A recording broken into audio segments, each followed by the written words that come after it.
everyone. Welcome back. If you're watching me live here on Facebook, welcome. I won't be answering comments or anything. You guys know the drill. Please share this out. I'm reading chapter 15 of Perception, the Two Yet One, book 1.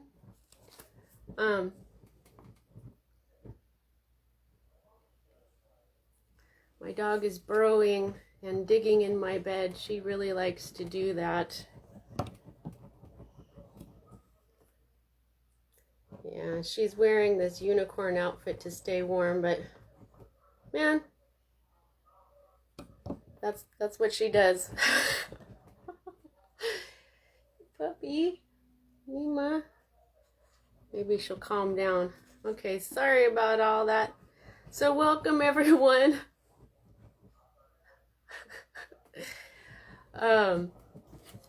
All right, so where we left off last, we Sunny had just recognized, lay down, hun. Had just recognized Luna, or he was wondering if it's her. Okay. Oh, now she wants to be on my. She's gonna just be right there. Look at her, she's so cute. She's a Shih Tzu. Her name is Nima. Okay. Okay. All right, let's see if I can. For those of you who are watching on YouTube, welcome. I'm Allison from the Mother Speaks Tarot. Sorry about the mirroring thing. I'm doing this from my phone. Okay, so. Oh, I lost my train of thought. Okay, whatever. Let's just start. Alrighty. Oh, what I was gonna say is that I'll say change in perspective every time I get to these little stars. When you get the book, you'll see that I have 3 stars separating each point of view. So I'll just say change in perspective, and the thoughts of the characters are in italics in the book. But I'm going to say he thought or she thought, okay? So, because I'm reading it out loud to you. Please bear with me with, if I have to do any accents or anything, because I'm not an actress, but all right, let's go. All right, chapter 15, Introductions. 4:32 p.m. Friday, September 2nd, 2011. The girl laughed. "Hello, neighbor," she said as she set the tray down on the table. She smelled good, a light scent of roses and a little vanilla. He thought. Realizing he was gawking at her, Sonny closed his mouth right before she looked up at him. Change in perspective. Luna smelled her neighbor's cologne before she saw him and inhaled deeply. Smiling pleasantly, she lifted her face to see her tall new friend for the first time, but the sun was right above his blonde head, blinding her. Squinting, she shielded her eyes with her hand and focused on him. Her smile dropped, and she sucked in her breath. Slowly, she lowered her hand and stared up at the guy whose sexy wet hair told her that he had obviously showered before meeting her. That must mean he wanted to make a good impression, she thought. He was staring at her as if amazed too, prompting her to wonder briefly if he thought she was pretty. But she was completely certain that he was gorgeous. Her heart rate skyrocketed. Oh my God! He's all muscly too, and wait, those eyes. Goosebumps spread out all over her body.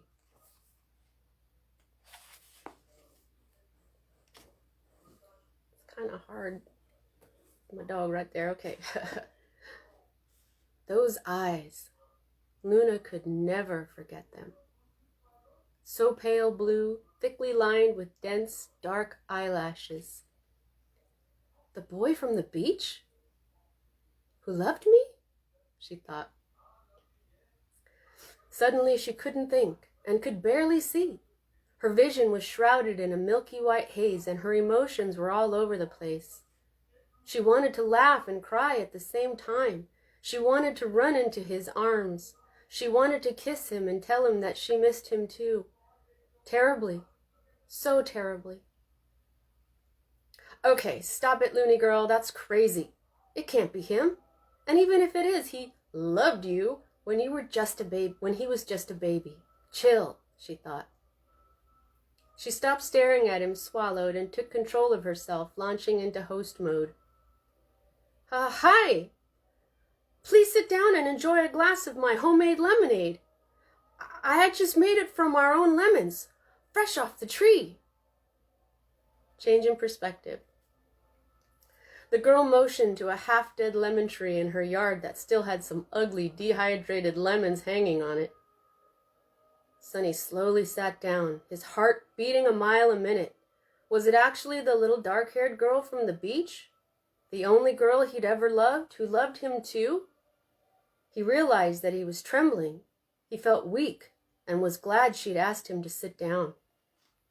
The girl plopped down into her chair across from him and then grabbed a glass off of the tray. She filled it with lemonade and then pushed it up to his face. Trying not to let his hand shake, he took the glass, glanced at the ugly lemons on the tree, murmured, "Thanks," and quietly set the glass down on the table. The girl stared at him pleasantly until he understood that she would wait until he tasted it. Reluctantly, he did. He tried really hard not to make a face, but the lemonade was terrible, and he choked on a little bit, spraying some onto the table and her lap. He looked up at her through his bangs as he wiped his mouth with his hand. Oops. Shit, he thought. The girl continued to stare at him pleasantly, weirdly pretending she hadn't seen his reaction. Sonny glanced at the lemons on the tree again. Those lemons do need some sort of aid, he thought. What? She asked him. What? I didn't say anything. Change in perspective. He totally mumbled something, she thought. Putting the pleasant look back on her face, Luna poured herself a glass of the lemonade and took a big gulp. The point was to make it look like nothing was wrong, but she couldn't help but cover her mouth after swallowing it because she thought it might come back up. My name's Sunny, by the way. Sorely disappointed in her manners, Luna opened her mouth to apologize, but all that came out of her mouth was a loud lemonade burp. Brah! Luna's eyes popped open wide. Her hand flew to her mouth and she blushed deeply. Oh my God, she squeaked and was about to apologize when he threw his head back and burst out laughing. His laughter hit her body in a seemingly physical way, one that filled her with joy. His smile was wonderful. Luna began laughing along, but then stopped. Wait, did you just say your name is Sunny? Change in perspective. Sunny stopped laughing. His heart began pounding again. Yes, he murmured. Sunny with a U. Her expression changed from inquisitive to wonder. Luna, he whispered. The girl's eyes widened, and her hands flew to cover her mouth. She spread her fingers just enough to talk through them. Luna, she whispered slowly. The moon, he whispered back. Her wide eyes somehow widened even more. Change in perspective. The teens stared at one another, not really know what to do in this moment. Each wanted desperately to fly into the other's arms and sob for joy that they had found each other, but they had no way of knowing how the other felt, how they had each recently remembered the other and their young, innocent love. Change of perspective. Luna looked at her glass. The ice and heat had created condensation. She drew a circle in the condensation and then looked at him. Without hesitation, he drew his S inside her circle and then dotted the eyes. "Oh my God," whispered Luna, doing her absolute best not to burst into tears. "It's really you." Change in perspective. "And it's really you," he whispered back, holding himself back from jumping up and taking her into his arms. He didn't want to do anything that might scare her away. "I never thought I'd see you again." "Yeah, neither did I." She pointed to her glass. That's the yin and yang symbol. "I know. They look like fishes." "What?" "That's what you said at the beach. I thought it was hella funny." "Oh my God, that's right. I remember that now." They blinked at each other for a moment. Her eyes are so big and beautiful, so intelligent yet innocent, he thought. "Our names," Luna murmured. "They go together, like the sun and moon." "Yeah, that's," she began. "Kinda weird," he finished. They stared into each other's eyes, joy and wonder surfacing. In a split second, her expression changed from wonder to sheer excitement, taking him by surprise. Her bright smile practically blinded him. "I still have my Pink Ranger," she just about yelled. "You do?" he replied. "Yeah, wanna see?" "Sure. Come on." She jumped up from her chair and waved at him to follow her as she hurried to the sliding glass door. "Okay, you're the leader," he teased as he stood up. She stopped, spun around, and blushed. He gave her his sideways grin. "Oh, I remember that now, too," she admitted a little guiltily, but then arching one eyebrow. "But you deserved it. You were bossy." "I know," he said with a little chuckle. "But don't worry," he held up his hands. "I learned my lesson." They both chuckled as he rubbed the arm she hit so long ago, and then followed her through the door and into her house. "Are your parents home?" he asked instinctively as he slid the door closed. "No, they're at the store. They'll be home soon, though." "Okay, don't have to deal with the parents just yet," he thought. She hopped up the stairs and then pushed her door open. Her pink room was neat, clean, and very girly. It smelled like her, of rose and vanilla.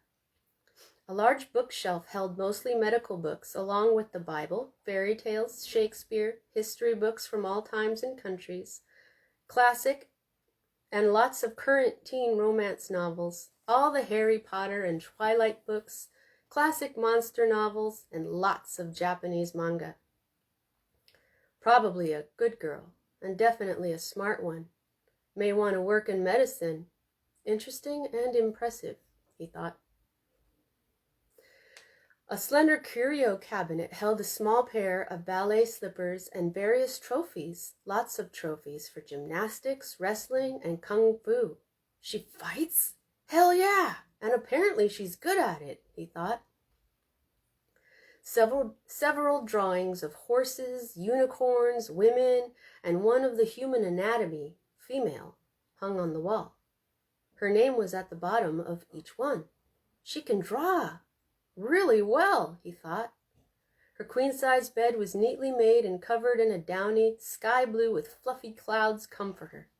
Rainbows, unicorns, Japanese anime, Disney princesses, Powerpuff Girls, stuffed animals, and teen and fashion magazines were everywhere.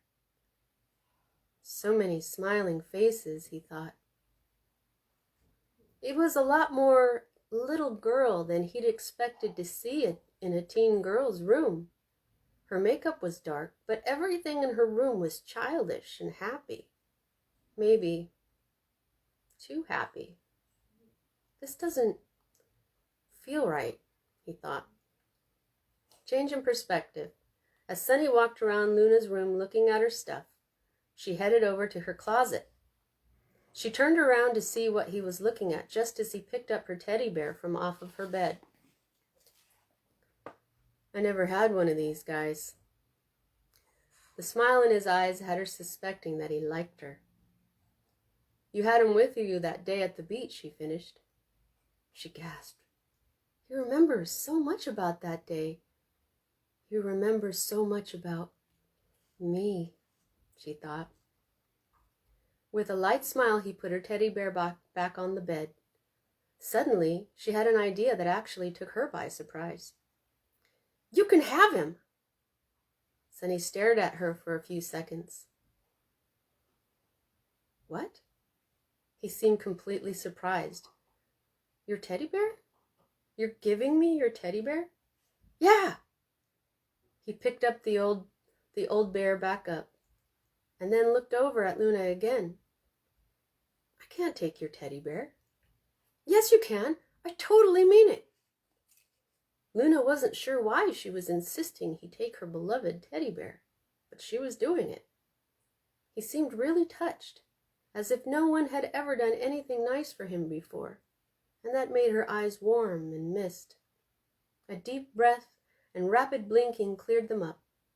After a few moments of silence, he looked back at her. Thank you. You're welcome. She beamed, but he seemed stunned. He looked at the bear a moment longer, and then looked at her expectantly. Oh yeah, the reason we're up here, she thought. She turned around, opened the closet door, and knelt to pull out her box of old toys. She heard Sunny walk up behind her as she opened the box. There she was, her old pink Power Ranger. Luna picked the toy up and turned around. Sunny crouched next to her on one knee, exhilaratingly close to her, looking at her with those eyes. Do you still have your red one? He smiled mildly at her, his sparkling eyes communicating amusement. Yep, he mimicked her brightness, flirting. She blushed and turned away. The only one I still have, he finished softly. He was so close to her, she couldn't get enough of his scent. His beautiful eyes were still twinkling like stars at her. They were so pale blue, like a bright cloudless sky on a hot summer day. Like windows to another realm, a mysterious realm, she thought. They stared at one another in silence. Luna, called out her father from downstairs, we're home. Change in perspective. 12:45 a.m. Wraith Facility, Dublin, Ireland. Sitting neatly in a chair in the corner of Billy's bedroom and holding his pad and pen ready, Crowley patiently watched his young boss, who was currently meditating before his ancient altar. Billy only meditated in his bedroom, where his power was most concentrated. The young wraith had been meditating since midnight, since the beginning of the magically powerful early hours of the day, attempting to find guidance apart from the dark leaders on the American teams. As he almost always did, Crowley attended the meditation, ready to write down any revelations Billy might utter. But Crowley was becoming sleepy. Usually Billy would have said something by now, but this meditation seemed restless, as if Billy couldn't relax enough to go into a deep state. What could be different about tonight, thought Crowley. Change in perspective. Sunny's stomach turned and he jumped up. Luna's father was home. This might not be good. Any time a father found Sunny alone with his daughter in her room, it hadn't turned out very well. I'm up here, Dad, Luna called out cheerfully. Okay, guess I'm gonna meet the dads, thought Sunny. Sunny held his hand out to her and she took it. And a shock flowed from her hand into his. A good feeling. A wonderful burst of love and happiness filled him all at once, very much like his mother's love used to, but stronger, much, much stronger, taking him by surprise. Change in perspective. The moment Luna touched Sunny's hand, something happened. She felt as if a pulse or surge of good feelings, of love and happiness, flowed from Sunny's hand into hers, into her entire being, taking her breath away. Change in perspective. Billy suddenly gasped and jumped, startling Crowley. Crowley's heart raced as he held his pen even more at the ready. But Billy didn't say anything. Still on the floor, he turned around, holding his chest with one hand and wearing a frightening expression. Master! Billy began blinking rapidly and sweating. Master, what is it? What did you see? It's not what I saw, it's what I felt. A pulse, Crowley, rasped Billy. Went right through me. Felt like love, strong, overpowering love. Crowley felt himself tremble with fear. Is it... Do you feel it is the same type that the old Dark Leader felt years ago? Yes, Crowley. I know it is, confirmed Billy, obviously rattled, frightening Crowley even more. Go, ordered Billy. Crowley stood up so quickly that he dropped his pen and pad on the floor. Go tell Schultz, tell him what's happened, said Billy. We must hurry and secure them, these teens. They must be the source of these pulses. That's got to be why I felt it, 'cause I was meditating on 'em.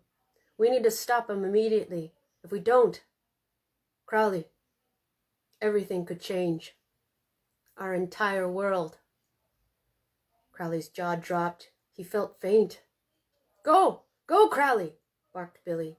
Crowley didn't hesitate. He was out of his master's door and running down the hall to his own chambers to communicate with Schultz.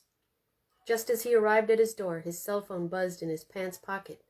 He fished it out, but was so upset that he fumbled it and it fell to the floor. Quickly, he snatched it up and saw that he had a text from Schultz. It said, We must speak immediately. Go to your computer. Do not keep me waiting. Change in perspective. Energized from the good feelings that had just rushed through him, Sunny pulled Luna up from the floor using a little too much strength, taking her breath away and practically landing her against his chest. Oops, sorry, he murmured, a little embarrassed about pulling her too hard. I should have figured you don't weigh much. Change in perspective. So close to Sunny and still holding his hand, all Luna could do was giggle. Tunes! She let go of his hand and turned around. Her parents were standing in her doorway, their bugging eyes focused on Sunny. Hey, you guys, she said happily. This is Sunny. He lives next door with his brothers and dad. I told you how I met Mr. Fredrickson. He's Sunny's dad. Her parents seemed shocked, and Luna realized it was because they had just found her in her bedroom with a guy. Suddenly, she felt guilty, as if she had done something wrong. Her face fell. We weren't doing anything, she explained without really knowing why she was explaining. Her parents still couldn't say anything. Sunny stepped forward and held his hand out. Hello, Mr. and Mrs. Martin, said Jim sternly. Lisa glanced at Jim and then took Sunny's hand with a polite smile. Lisa Martin, this is Jim. Very nice to meet you, Sunny Fredrickson. Like the weather kind of sunny, interjected Luna dreamily. Our names go together. The sun and the moon. Jim looked at Sunny. Was that suspicion in her father's eyes? Neato, said Jim flatly. Lisa laughed a little nervously. Wow, you two, she said. That's really cool. And guess what? Said Luna, beaming. He's the boy from the beach. Her parents' confused faces told her that they didn't remember, so Luna explained. Isn't that weird but totally cool? She finished. Jim and Lisa's faces were blank. What? Luna asked her parents. Oh, nothing, said her mother. Jim kept looking back and forth between the two teens. All these coincidences with Sunny, they're afraid I'm going to think he's meant for me, fall for him, and then maybe have my heart broken, thought Luna. Change in perspective. Sonny was glad for the distraction when his pocket buzzed. "Excuse me," he said as he grabbed his phone out of his pocket and checked it. He had a text from his father. It said, "Where are you? I know you're home. I saw your bag. Come home now." Sonny quietly imploded. He didn't want to leave her. Not now. Not ever again, actually. His stomach turned just thinking about it. "That's my dad," he mumbled, head down. "I gotta go." "That's okay, Sonny," said Luna in a soft, comforting voice. "I'll be here. Just come back over any time, okay?" Sonny just nodded. "It was very nice to meet all of you. Bye, Luna," he murmured, making eye contact with her briefly. Change in perspective. As soon as the front door closed, Jim spoke up. "Luna, you know you're not allowed to have boys in your room." "Yeah, that's what I thought you were thinking," she replied indignantly. "But when was that ever a rule?" It's an unspoken rule," insisted Jim. "She's right, Jim," said Lisa. "We never told her she couldn't have boys in her room. She had Zen in her room with her all the time." "Zen's gay," Jim practically yelled, "and we shouldn't have to tell her." "Calm down, Jim," snapped Lisa. She turned her attention back to Luna. "We trust you, sweetheart. I know you wouldn't have done anything rash with him." "Thank you," said Luna in a way that said that she was due the trust. "I trust you," said Jim, "but I don't trust boys. And you shouldn't either. I told you that a million years ago. There he is, trying to make it look like you two are meant for each other so that he can seduce you. Or maybe he's not planning on using innocent little me and actually likes me," snapped Luna. "I'm not an idiot, Dad." "Well, neither am I." "Knock it off, Jim," said Lisa wearily. "Luna has to grow up sometime." She looked lovingly at Luna. Luna smiled sweetly at her understanding mother. "No, she doesn't," said Jim under his breath, scowling like a spoiled child. "He's very handsome, honey," Lisa cooed, ignoring Jim. "I'm happy for you." Lisa took joyful Luna into her arms as Jim crossed his over his chest. "Let's go invite them all over for dinner," suggested Lisa. She pulled away from her mother, doing her seal clap, hopping in place. "Oh my God, really? Tonight?" "Yes. Yay. Wait, I'm sorry. Yeah, we just went to the grocery store, so we should have plenty of food," said Lisa. "Okay," cried Luna, "but I'm going to change out of this ugly-ass uniform first." As her mother and father left the room, Luna noticed her dad's mouth dropped open in shock. He was slowly shaking his head. She didn't care. Change in perspective. Sonny walked up to his house and found his father on the front lawn by the porch steps. His heart was glad to see his father, but he couldn't bring himself to show it. Curtis's Mustang and Brad's Camaro were parked out front with Ralph's truck.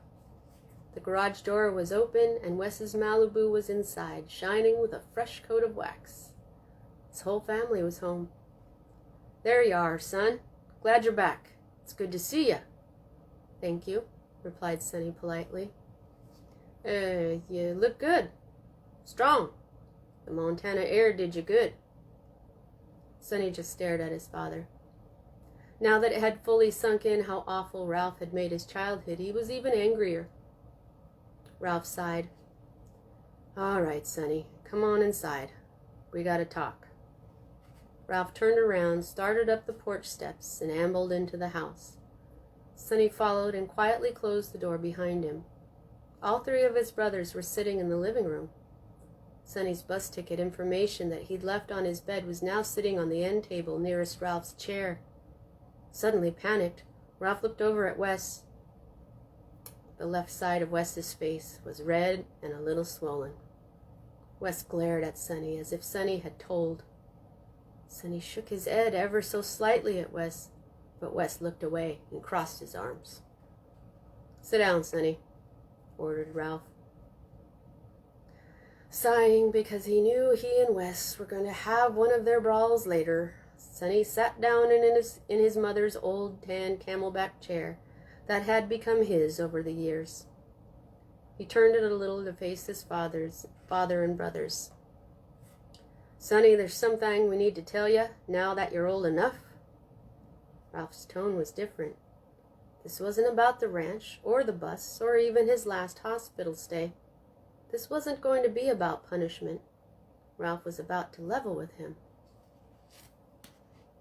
Sonny's eyes darted around the room, checking each of his brother's expressions. They were all looking at him earnestly. Were they going to let him in on the secrets they'd been keeping from him all these years? He sat forward with interest. Ralph remained quiet for a moment longer, as if trying to figure out how to say it, but also as if he was about to say something but also as if what he was about to say was really bad. "You know, I've never been one to beat around the bush, so I'm just going to tell you straight out," he said. "Your mother and I used to belong to an underground organization that's kept so secret, nobody's ever heard of it." Ralph pressed on past Sonny's shocked and confused expression. "It's called the Nisei or whatever, some word I can't pronounce. It means the people, in some ancient language I can't remember. It was your mama who got me involved, so she knew more about it than I do, but I'll tell you what I know. The people work to further the evolution of the human species. I don't exactly belong no more, 'cause they don't know where we've been, not since just before your mama died. But they'd remember us if we needed 'em to." "Wait, what?" stammered Sonny. Was this related to the Armageddon stuff his dad was always going on about? Ralph put his hand up. "Now hold on. Let me explain. All right. There are certain people who are born every so often, similar to Buddha and Jesus, for instance, who can become the highest form of human being possible if they have good hearts and are taught right. Now those folks can affect the world in a big way. They can do a lot of good. But if they ain't taught right, and their hearts are dark, evil, they become the lowest form of human that can be, and are extremely dangerous to the entire world, not just people." Sonny was riveted. Ralph was quiet for a moment, sadly twisting his wedding ring. "Your mother was one of those people, one of those most beautiful people." Sonny watched all of his brothers' faces. It was so hard on all of them to think of their mother. Ralph nodded, misery shaping his face too. "Yeah. She was an old soul and had a golden heart. She was very special." Tears welled in Ralph's eyes and his voice broke on the word special. "We felt like she was getting real close, Sonny," he said, his voice ragged. "On the verge of realizing the great truths about life and becoming a real asset to the world." A tear dropped from Ralph's eye. He wiped it away angrily. "That's why they killed her." Sonny bolted up. "What? Somebody killed Mom? You told us it was a brain aneurysm." Ralph didn't bring his gaze up to meet Sonny's. "They can make it look like that." Sonny looked at his brothers, but no one would look at him. They already knew. This was what they had been keeping from him. Who killed her?" "They're called the Dark."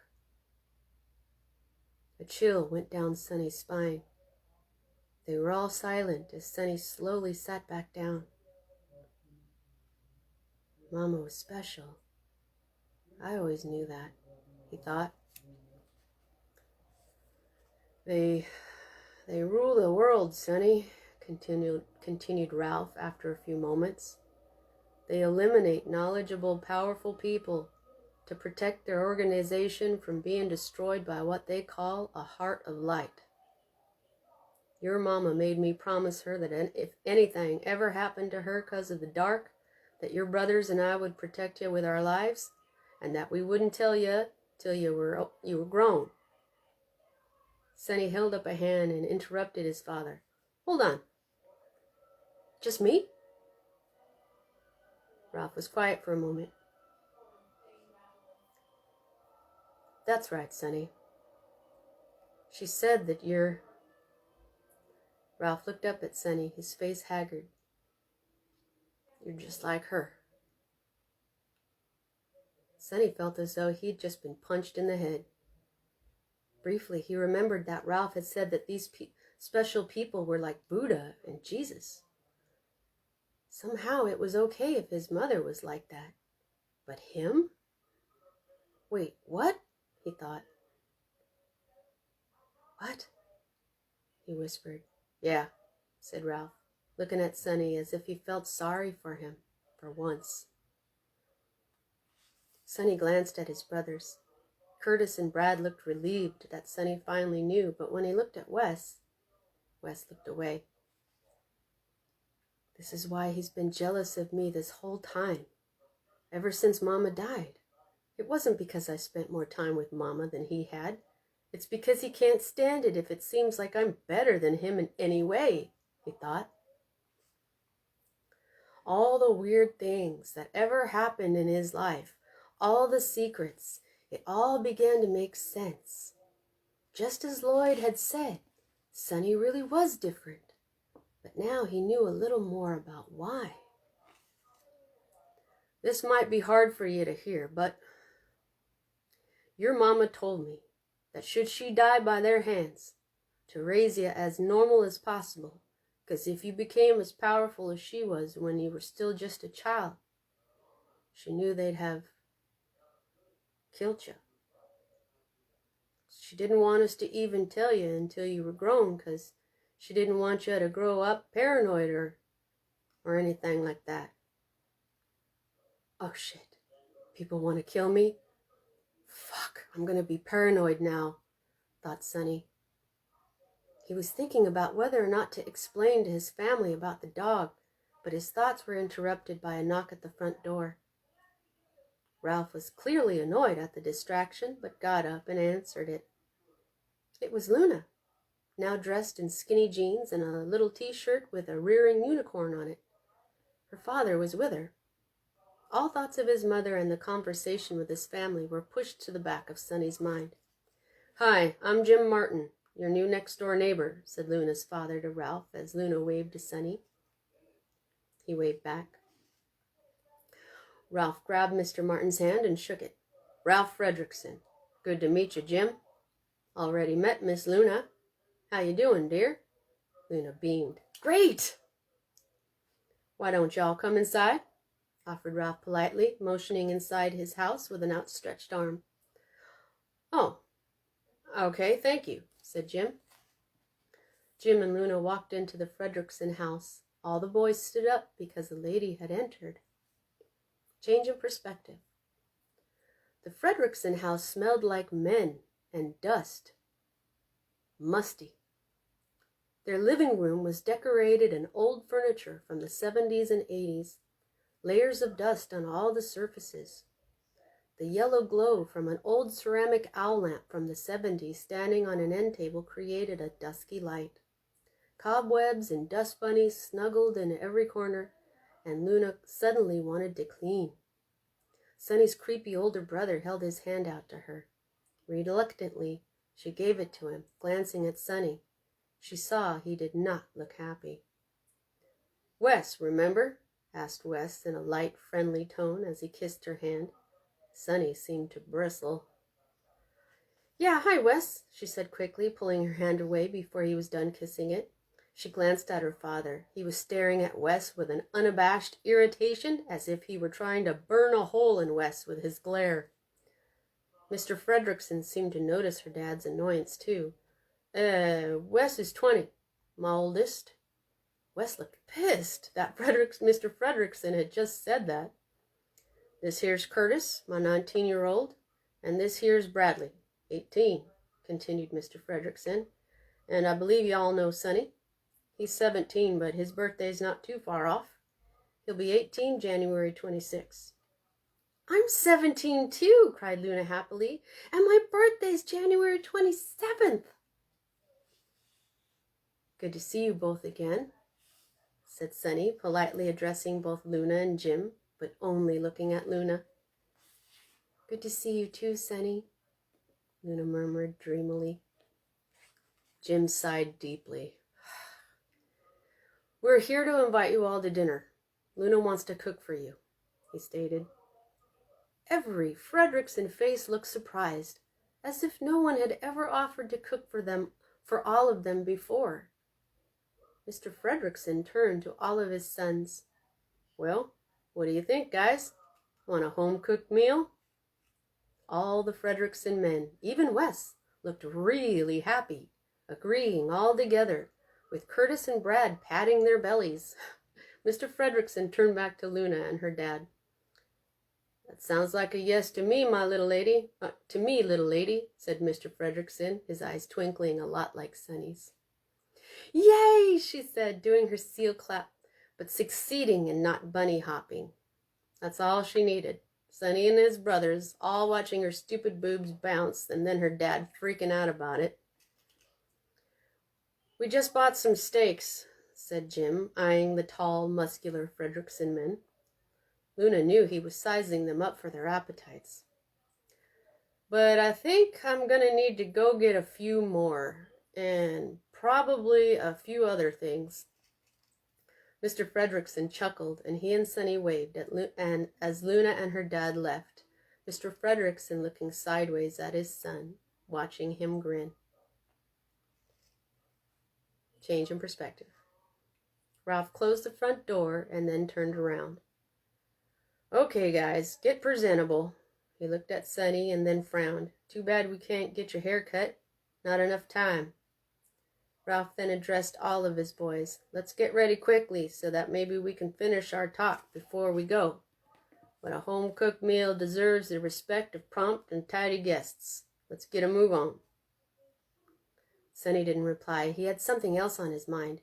He grabbed Wes's arm and stopped him before Wes could go into his room. Wes yanked his arm out of Sunny's grip. Sunny glared at his oldest brother. He didn't like the way Wes was flirting with Luna, enough to even piss her father off. Sunny got right in Wes's face, surprising Wes. Wes pulled his face back a little. I know you better than you think, Wes. As he stared at Sunny, Wes seemed to realize what Sunny was talking about. Sunny used to go through his stuff. Sunny could tell Ralph how Wes treated women. Wes's eyes narrowed at Sunny. Sunny narrowed his back.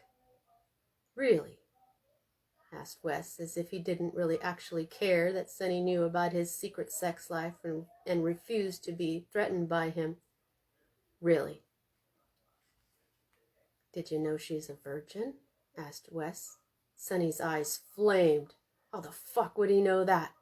Damn it, that's right. He already met her, thought Sunny. I've just been biding my time up until now, continued Wes with a wicked smile. But, dude, there's no way I'm gonna back off from that gorgeous, sweet little cherry pie, bro. That was it. Sunny drew his fist back to punch Wes, and Wes didn't even flinch. But before he could hit Wes, someone wrapped an arm around Sunny's bent elbow and grabbed the back of his shirt, yanking him to stumble away from Wes. It was their father. Ralph pressed an open palm on Sunny's chest as he turned to Wes. What are you doing to him now, Wes? Asked Ralph, always annoyed with Sunny and Wes's bickering. Don't hold him back, Dad, said Wes. Let him try to kick my ass. I did it once, I'll do it again, spat Sunny, trying to get away from Ralph's hand to get at Wes. Sunny, back off, barked Ralph as he pushed Sunny away and then held him in place. Ralph turned back to Wes. Now, what's all this about? Sunny doesn't want me flirting with Luna, said Wes. He's scared she'll like me better. I'm not scared of shit! Calm down, Sunny. And Wes, you stay away from that little lady. She's too young for you. Got it? Instantly, Wes was scarily irate, close to apeshit. It's only a few months. God, "What's your problem, Dad?" shouted Wes, startling Sonny and Ralph. Ralph took his hand off of Sonny's chest, and both Sonny and Ralph looked at Wes as if he were crazy. "You're too old for her, Wes. End of discussion. You got that?" Ralph yelled back. Sonny closed his eyes momentarily at the sound of his father shouting. He was home, all right. Right back in the midst of all the anger and violence that was his home life. He hoped Wes wouldn't push it. Wes's nostrils flared as he breathed heavily through them, staring hard at Ralph. Only an inch shorter than his oldest son, Ralph got in Wes's face and lifted a meaty fist at him as Curtis and Brad opened the doors to see what was going on out in the hall. Wes lowered his gaze to the floor, his lips pulled tight. Ralph slowly lowered his fist. "That's what I thought," said Ralph. "Now." Ralph lightened up a bit. "What the hell's gotten into you, Wes? You got plenty of young ladies hoping to be your girlfriend. This rivalry between you and Sonny. You're the older brother. You should have grown out of this by now.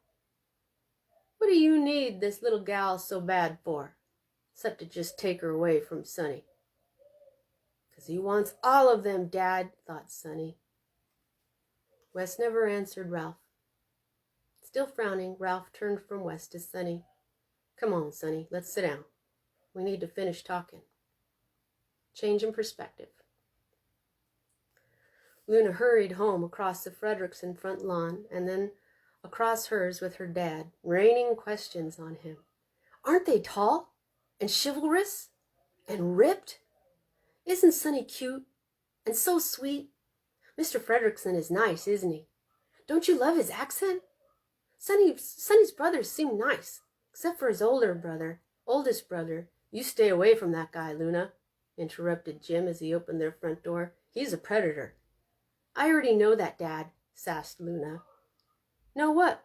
asked Lisa, walking over to them from the kitchen. "When a guy is creepy." "Oh my God, everybody's creepy to you. Who is creepy now?" asked Lisa. "Sonny's oldest brother," answered Jim. "And she's right. He's a real smoothie. I wouldn't even trust him around you, Lise." "What?" Lisa asked.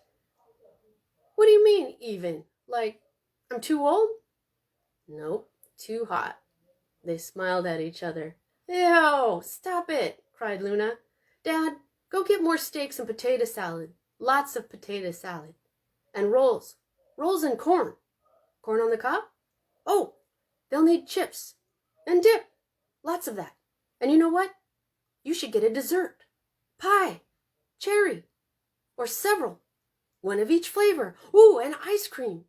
Oh my God, Dad, just buy like a lot of food, okay? Just like all of it." "Okay."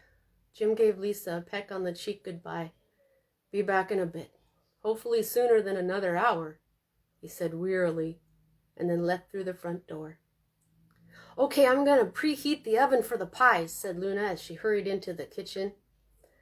"This is so exciting, Luna," said Lisa. "I can't wait to meet the rest of them. Except the predator. Oh, he just kisses your hand and it's, I don't know, creepy. And he stares a lot. He's just kind of intense, I think." She had thought about it and figured that she had a panic attack when she met Sonny's oldest brother. She wanted to just forget about it because she didn't want to find out that this might be something that indicated that she was losing her mind. She hoped that the attack was simply the result of unexpectedly feeling vulnerable, not that it was something that had come out of nowhere. She turned her attention to the stove and turned the knob. The little light didn't come on. She turned it back and forth. Nothing. Uh-oh. Lisa turned the other knobs on the range. Nothing happened. No on light. She checked the plug. The range was plugged in. She unplugged the stove and then plugged the toaster into the stove socket. The toaster worked. Crap. The stove's broken. What are we going to do now? Luna thought for a minute. She couldn't let this golden opportunity to spend time with Sonny and his family go. "I got it!" she cried and grabbed Lisa's hand. "Come on! She pulled Lisa to the front door. Alrighty, there we are. Chapter 15. So, see you next week for chapter 16. And then I'll be taking Christmas week off from doing any readings, tarot, or perception. So, thanks for joining me. See you next time.